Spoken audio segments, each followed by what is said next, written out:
Habang ako ay naglilinis ng sasakyan, ay biglang lumapit sa akin si Lolo. Kaya naman agad-agad ko na siyang nilapitan at tinanong kung ano nga ba ang problema niya at anong pakay niya. Nang akin nga tanongin kung ano ang problema niya, ay sabi niya ay wala na nga daw siyang makain. Kaya naman hindi na ako nagdalawang isip na papasukin siya. Ana? Wait lang, Garod. Nang akin niyang tanungin kung wala na nga siyang makain ay sabi niya ay wala na nga daw. Kaya naman pumasok muna ako sa aming bahay para kumuha ng bigas. Dito nga ay sinabi sa akin ni Lolo na nakikikain na lang daw siya sa kanyang anak.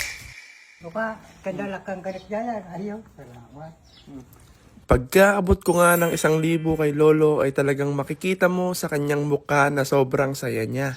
Anong gusto mong sabihin sa nagbigay? Ah, Anong gusto mong sabihin sa nagbigay? ay salamat. May pera ka naman. Da, 50. 50? Oy. Sige, Garod.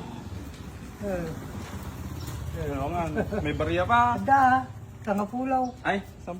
Eh, Mag-isa mo na, hindi naman mag-isa, may kasama kang apo, no?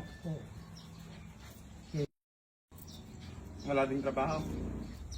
Kwan. Mahihilo kapag nagkwan. Ma? Mahihilo. Pag nagtrabaho? Dapat nakaigalang, Garod. Hindi.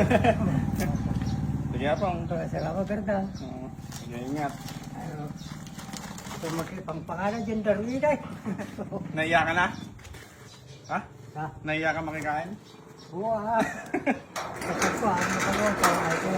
Bigyan ako yung ako ko. Sige, apong. Salamat, Garda. Sige. The feeling that I'm losing her forever. Without Hello mga Sariwakers! Maraming salamat nga po pala sa pagsuporta kay Sariwakwak TV. At kung umabot ka sa video na ito, sana naman wag mong kalimutan na i-share, pusuan at mag-iwan ka na din ng komento. Maraming salamat po.